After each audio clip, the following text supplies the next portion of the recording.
types of aqueous solutions. Let's think about salt water and sugar water. Both of these are solutions.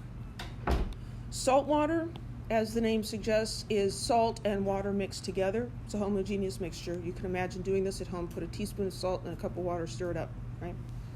Sugar water, homogeneous mixture of sugar, which is sucrose, and water. You stir the sugar in, and it seems to disappear, right? But it doesn't actually disappear. You can tell that by tasting the water. It's still there. So what happens? How do these things mix together? Well, when you put a solid solute into a liquid solvent, there's a competition between attractive forces. We'll learn what these forces are in a later chapter. But there are attractive forces that hold particles together. Otherwise, we'd have no liquids or solids. Everything would be a gas. Nothing would be attached to anything. So we have our solvent molecules, and those are going to be attracted to the solute particles, the water to the sugar or the water to the salt. And we have attractions between the solvent particles because a cup of water stays together, right? It doesn't fly apart because the water molecules are attracted to each other. And we have forces of attraction between the particles of our solute. So a teaspoon of sugar, right? It just sits there nicely. It doesn't just like vaporize and go away. The sugar molecules stick to each other. We don't need to know exactly why, but they're attracted to each other. So when we put these two things together, we have a competition between the particles. In order to put them into each other, we have to break some interactions, and we end up making new interactions. And so whether this will dissolve or not depends on the relative strengths of those forces. Because you can't just take anything and put it in water and have it dissolve, right? If you take a teaspoon of sand and put it in water, even like really nice white sand, like from Carmel Beach, it almost looks like sugar, right? Put it in there and you stir it up, it's not going to dissolve. Doesn't matter how much you stir it, it's not going to dissolve. Why? Because the particles in the sand are really, really stuck to each other, and they're not going to separate to get into the water. They're just going to stick together.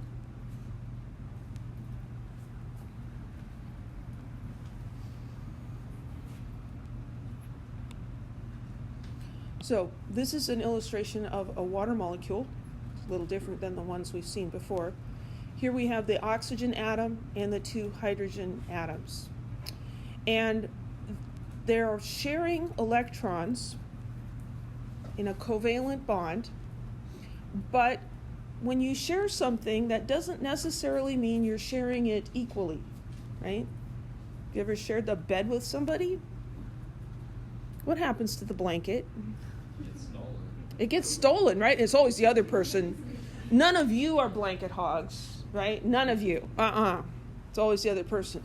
But there's always the one person who takes the blanket. They're not meaning to be cruel or anything. They just do it in their sleep.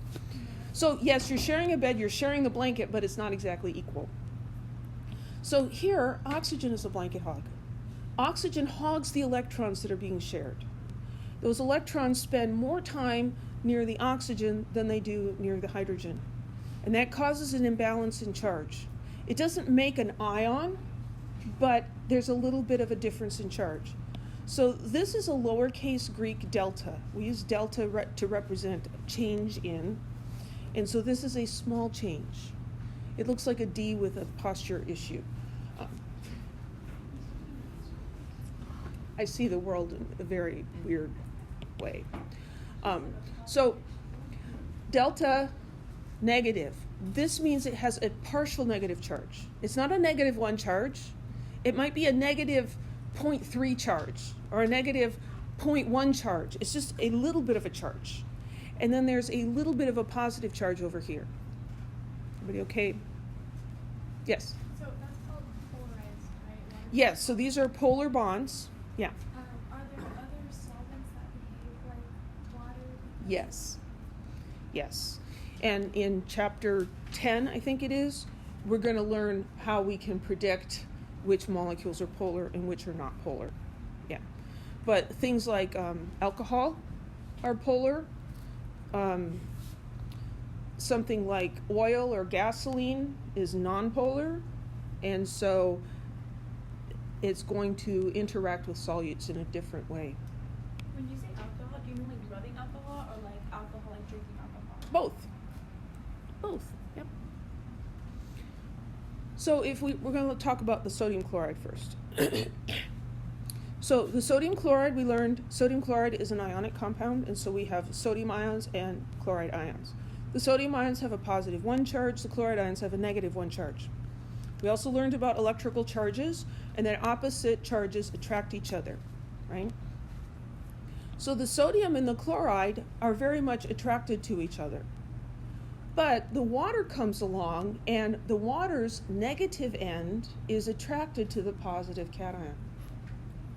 And the positive end of another water molecule is attracted to the negative ion here. So I kind of think of this as the water molecules are coming and they're luring these ions away from their original composition here. So this is like, hey, come out and play with us. And the water's turning its other side to the sodium ion and say, hey, come play with us.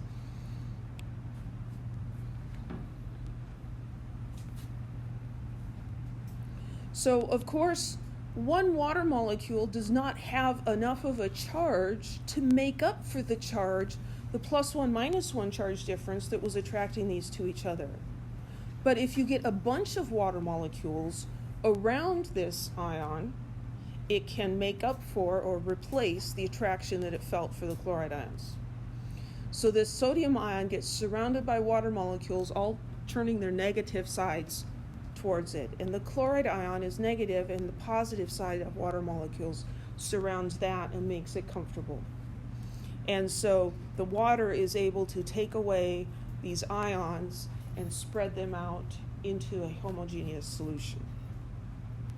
So the result is that we have charged particles that are now free to move through the solution. They're as free as the water molecules are to move. Any questions?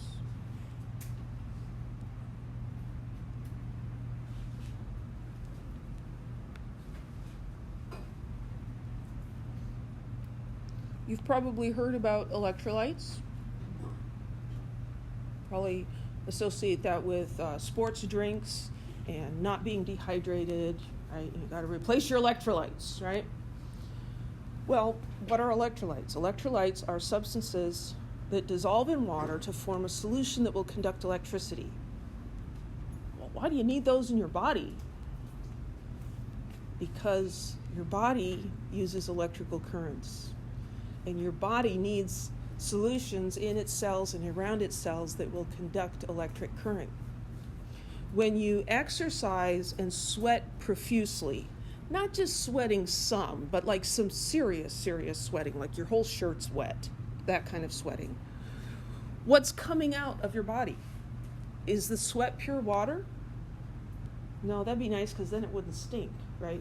No, there's other stuff dissolved in the water. What happens to that shirt when it dries? Especially if it's a dark shirt. It's got white crusty stuff on it, right? What on earth? Salt. Those are salts from your body that came out in your sweat. So you lost salt. Well, you lose too much salt, and then you've got a problem because you're not going to be able to conduct electricity correctly anymore. So you drink water, right? Because you're thirsty and you're getting dehydrated. Well, if you lost a lot of salt and you just drink a lot of water, you're going to have an imbalance in your electrolytes. So then you drink something like Gatorade or Powerade or something like that. French fries. French fries. Potato chips are good too. Usually what you need more of is the potassium rather than the sodium. And honestly, most people don't need Gatorade when they're exercising. Just water's fine. You've got plenty of reservoirs of electrolytes in your body. But it's when you take it to extremes. You know, like you're running a marathon, you're playing tackle football in full gear and it's 106. right? Those guys, they need Gatorade. Out of curiosity, why is it some people seem to leach out more salt than others? That's a good question. Why do some people leach out more salt than others? I don't know. Why do some people sweat more than other people? I don't know. Because, well, first of all, why do we sweat? Keep cool. To keep cool. So our body's trying to regulate our internal temperature because it's important that our internal temperature stay close to the same. And so as we exercise, we get overheated and we sweat, and the evaporation of the sweat helps us to cool off. Some people are able to regulate their temperature with less sweating, and other people just sweat up a storm, right? I think it's just physiological differences. So back to this. An electrolyte, a solution of electrolytes, contains soluble ionic compounds. So that could be sodium chloride, it could be potassium nitrate, any ionic compound that will dissolve in the water. Electrolytes conduct electricity because there are those charged particles that are free to move. So here we have a picture. Here's a beaker, and we've got it hooked up to a light bulb and a battery. And if we connect these two leads together, the light bulb will go on. In pure water, the light bulb will not go on. But if we pour some table salt into the water, the table salt is able to conduct the electricity from one terminal to the other. The light bulb goes on. If we dissolve sugar in water, granulated sugar and table salt look very similar, don't they? Dissolve that in water, it seems to behave the same. You stir it up, it disappears, but this will not conduct electricity because sugar is a non-electrolyte. It dissolves in the water, but it doesn't make charged particles.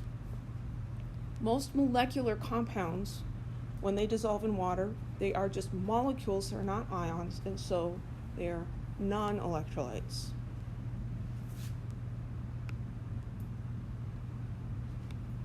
Here we have, looking at the particles here. So here's a sugar molecule.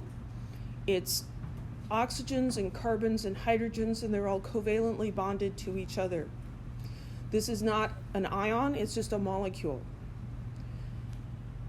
But these oxygens and hydrogens are doing that same thing that the water oxygens and hydrogens do. They are sharing their electrons unequally, right? So the oxygen is still the electron hog, and so this hydrogen is a little bit positive.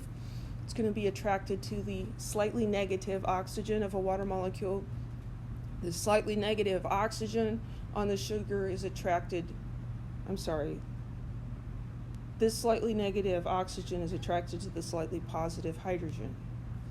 And so these water molecules come in and they replace the attractions that the sugar molecules had for each other, and they're going to surround these molecules and allow them to float around in the solution. But there are no ions here.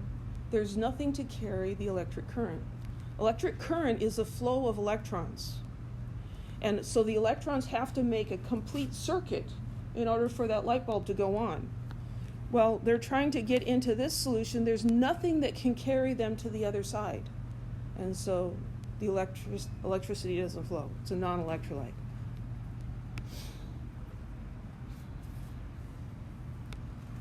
So we said most molecular compounds are non-electrolytes because when they dissolve, they don't form ions. The exception is acids. So an acid is a molecular compound that ionizes when it's dissolved in water. And when it's dissolved, it forms ions, cations, and anions. Those molecules are pulled apart and the ions form because of their attraction to the water molecules. They like the water molecules and they're willing to go off with them. They're willing to split up their electrons in order to do that. So there are two types of acids among the other divisions of acids that we had. There are strong acids and weak acids. So a strong acid is not necessarily more dangerous or caustic or anything than a weak acid. What we're talking about here is how completely does it ionize. So a strong acid ionizes completely, like HCl. When you put HCl in water, all of these molecules separate into hydrogen ions and chloride ions. In a weak acid, only a little bit of it ionizes. So HF is a weak acid. Some of these molecules will separate into ions, but most of them will not. And here we have a single arrow pointing from the left to the right. That's suggesting that this reaction goes all the way. Here we have a double arrow. It's pointing in both ways. So this reaction goes both ways, and we're going to have amounts of both of them in the solution. Here's another one. This is acetic acid. Acetic acid is also a weak acid. So if we looked at the solutions, a strong acid, we'd see separated ions only. In a weak acid solution, we see intact molecules and separated ions. So it's those separated ions that conduct electricity. So the strong acid is a strong electrolyte. It's going to conduct electricity very well. Is this solution going to conduct electricity at all? Does it have some loose ions? It does. It will conduct electricity, but it will do so a little bit weakly, right? And so the light bulb will glow, but it will be very weak because there's not enough ions to carry the electricity very well. So a strong electrolyte separates completely into ions. So these are soluble ionic compounds, strong acids. These conduct electricity well, do a good job. Weak electrolytes have mostly molecules in their solutions, but a little bit as ions. These include the weak acids, and they conduct electricity only weakly. So if we look, I think I've got a picture, yeah. So here's sugar water in this conductivity apparatus. We see no light at all. Here's sodium chloride, soluble ionic compound, a strong electrolyte, separates into ions, all of it. And so the light bulb gives off a strong light, right? And this is a weak acid. It does form some ions, but not as many. And so the light from this is weak. It's a weak acid, it's a weak electrolyte. Any questions?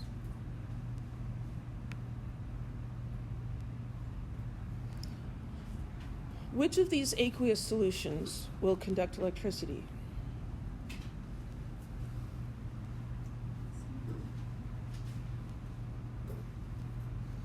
Well, first of all, what are we even looking for? What kind of things form ions when they dissolve in water? Ionic compounds, right? If an ionic compound dissolves in water, it separates into its ions. What other kinds of compounds? Acids, right? Some acids conduct well and some conduct only a little bit, but acids do form ions. So what we're looking for here to identify which of these will conduct electricity is, do we have an ionic compound? Do we have any acids? Well, that first one, KBr, is that ionic? Yeah, how can you tell?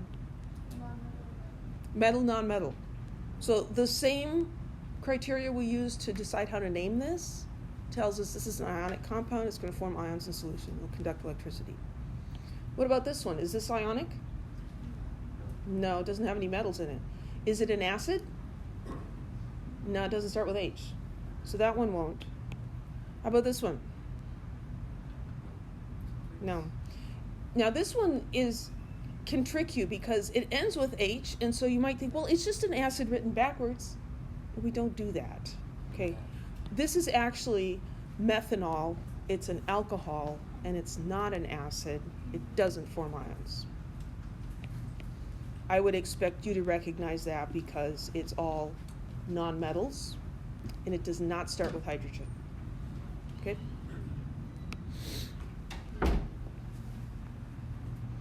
So when ionic compounds dissolve in water, the solution contains separated ions. But not all ionic compounds dissolve in water. So we use the terms soluble and insoluble. Soluble means the thing will dissolve in water. Insoluble means it does not. Now, this is one of the places where we oversimplify things, because even an insoluble compound will dissolve to some extent. So when we say it's insoluble, we say there's not enough that dissolves for it to matter. It's just a very tiny amount. Because if you take something like barium sulfate that is insoluble in water, and you put it in water and you stir it up, it appears that none of it dissolves. It looks like the same amount that you had to begin with.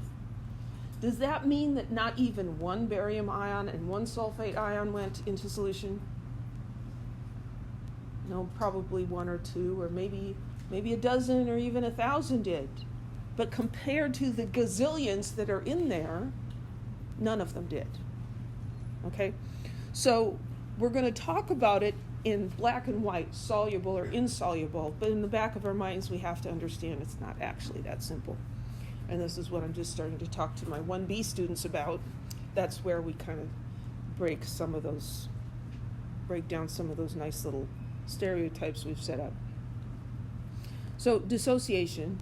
When ionic compounds dissolve, they separate, the ions separate, and this is called dissociation. Association is when things come together. Dissociation is when things go apart. So Na2S dissociates into its ions. Well, what are the ions in that compound, Na2S? If we were naming this and looking at the ions, we'd say, well, there's an Na plus ion and there's an S2 minus ion. Does Na2 mean that this is an Na2 ion? No, it just means that there's two of them, right? We take two of these and one of those and we make a neutral compound. So when we put this in water, the ions separate. And the sodium ions are not going to go around in pairs. They're going to separate from each other. We're going to get two sodium ions and one sulfide ion from every unit of this. What about an ionic compound that has a polyatomic ion? So here we have sodium sulfate. And when we talked about naming these, we said, well, we need to write the formulas for the ions with their charges and then figure out what to name them. Those are the two ions. This ion is going to stay intact in water. It's not going to separate into sulfur and oxygen. It's a polyatomic ion. And so here we're going to get two sodium ions and one sulfate ion. Again, this subscript here, it's not Na2, 2 plus. It's two of those guys. So do polyatomic ions never separate? They're always together? Polyatomic ions do not separate when you're just dissolving something. Because dissolving something is not actually a chemical reaction, it's a physical change. Because the particles are the same. You can change polyatomic ions into something else, but that involves a chemical reaction. It doesn't happen when you're dissolving things. Often in chemical reactions, other things change and the polyatomic ions stay the same. So here we have an illustration of silver nitrate dissolving in water. So silver nitrate contains silver ions and nitrate ions. In Chem 1A, all of our ionic compounds have two kinds of ions. One cation, one anion. If you're ending up with something else, you're doing it wrong, okay? Not saying those things don't exist, but they do not exist in this room, okay? We can ignore them. So we have two ions, the nitrate ion and the silver ion. They're going to separate, and they're going to dissolve and be all nice. Over here, silver chloride. You might say, well, that should separate into silver ions and chloride ions. But it doesn't.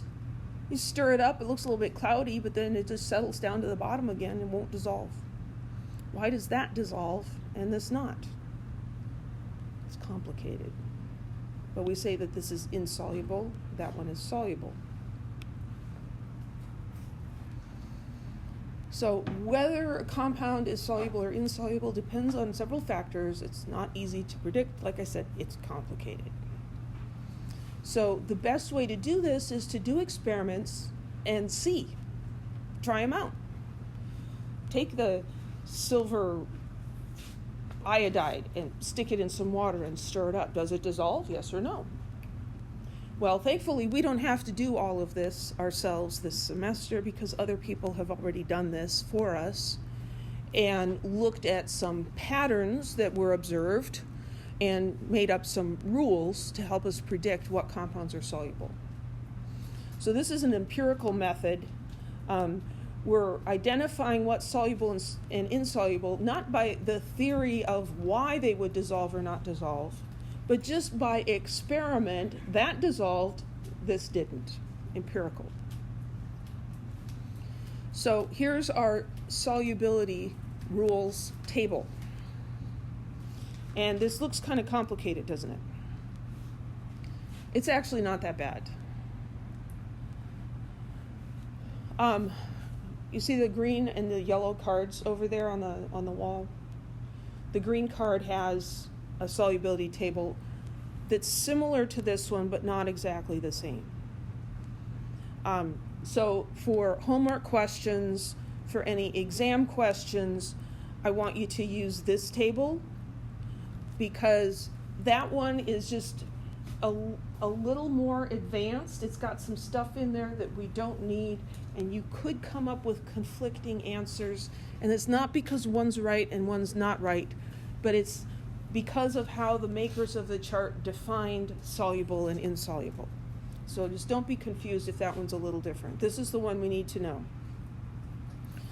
So this works like this. So the top is listing compounds containing the following ions are generally soluble. So if we see these ions in the compound, it's going to be soluble except for these things over here. And down here, compounds containing these ions are generally insoluble with those exceptions. So the way you do this is you start at the top of the table and you work your way down. And once you find an ion, you're good to stop. You don't have to look any further. So a lot of times we'll just be going through the top 3 rows or so. We never actually have to look at the bottom. So if you've got lithium, sodium, potassium, or ammonium, those are soluble, no exceptions. Well, what do these 3 have in common? They're alkali metals, group 1. So these are the small alkali metals, and then ammonium, that one weird polyatomic cation. There are no exceptions, and so I'm just going to white that out. Because why do we need to write that if there's none? If we have nitrate ion or acetate ion in the compound, doesn't matter what the other ion is, there are no exceptions. So if there's no exceptions, we don't need to write them out. If we have one of the halogen ions, chlorine, bromine, iodine, is going to be soluble, but now we do have some exceptions. So if this is paired with silver, mercury 1, or lead 2, the compounds are insoluble. Well, let's just get rid of all those pesky words and just look at the actual ions. So the exceptions there, if your compound has one of these ions with that, it's insoluble. And then sulfate. Sulfate compounds are generally insoluble except with these guys. So again, let's get rid of these extra words and just look at the actual ions in there. Is this something you have to memorize for the test? Yeah, this is something you need to memorize for the test. So here we have strontium and barium and calcium. What do those have in common? They're group 2 metals. And then we've got lead and silver. That's the same as up here, right? So there's some common things going on here. Down here, hydroxides and sulfides are generally insoluble, except if you have lithium, sodium, potassium, or ammonium. Well, if you start at the top, like you have sodium hydroxide, you start at the top, sodium ion in the compound, it's soluble with no exceptions. I'm never going to get down here. So we don't need to write that in there.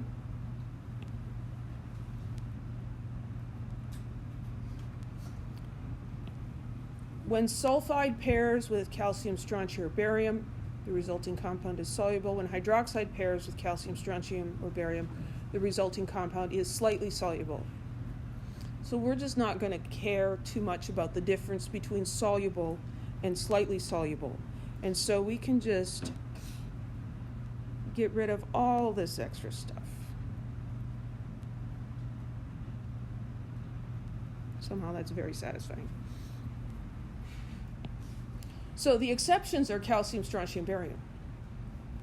Those are the same as the exceptions up here, except it works the other way now. So down here, they are exceptions making this thing soluble or at least slightly soluble. And then we get down to carbonate and phosphate. When these ions pair with lithium, sodium, potassium, or ammonium, the resulting compounds are soluble. Well, again, that was covered up here. Why do we need to even list that here? That look better? So you start at the top. If you find one of these ions, bang, it's soluble. If you find one of these, it's soluble. If you find one of these and it doesn't have one of those, soluble. If you find sulfate without one of those, soluble. If you haven't found anything in your compound yet, you're continuing on here, then one of these is insoluble unless you've got this. Carbonates and phosphates pretty much always insoluble. So we're going to practice using this chart. And the way you remember this, I mean, it's helpful to try to physically, just memorize it. But the best way is when you have to predict solubility, try to picture this chart in your head and think about it, remember it, and then check yourself. Instead of when you need to predict solubility, always going to the chart. Try to have the chart in your head first and then check yourself. You do that several times and you'll be able to remember it. So predict whether each compound is soluble or insoluble. Or you're going to use the chart that I just put in your head.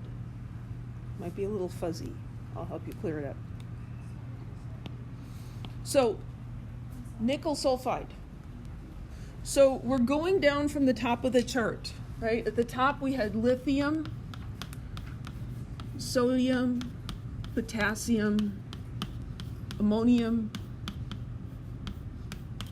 Those had no exceptions. And then we had nitrate and acetate, also no exceptions. And then we had chloride, bromide, and iodide. Those had some exceptions. It was silver and mercury and lead. And then we had, am I missing one? There's sulfate. And sulfate had some of these same exceptions. It's the silver. And the lead, good grief. Lead. And the calcium, barium, and strontium.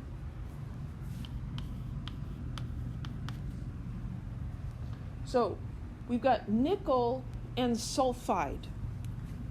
Have we come across any of those? No.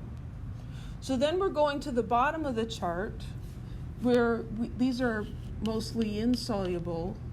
We have hydroxide and sulfide. Oh, sulfide, right? That's one of our ions. What are the exceptions? Those group 2 metals. Calcium, barium, strontium. Is nickel one of the exceptions? Nope. So this is insoluble.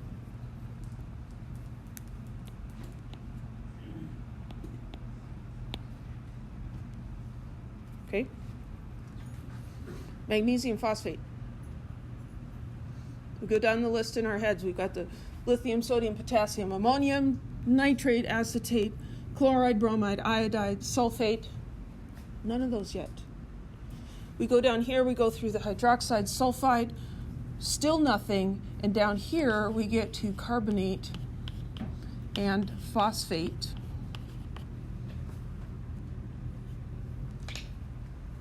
And if we go through the table in order, those have no exceptions. So magnesium phosphate, insoluble.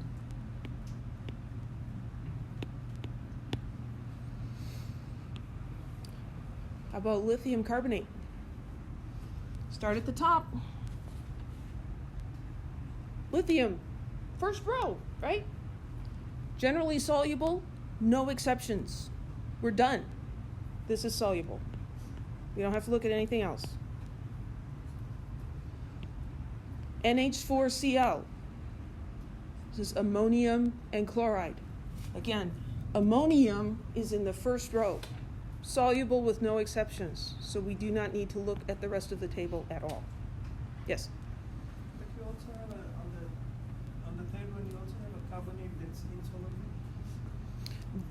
The carbonates are insoluble. This is the usually insoluble.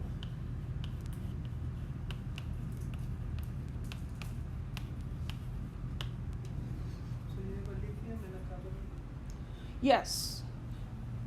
So carbonate is insoluble, but I simplified our table, and I said we can use the simplified table that we have to start at the top and go down. And we start at the top, we have lithium, soluble, no exceptions. If we uncover the exceptions here, it was lithium, sodium, potassium, and ammonium. But if you start at the top of the table, you're never going to need those. Any other questions?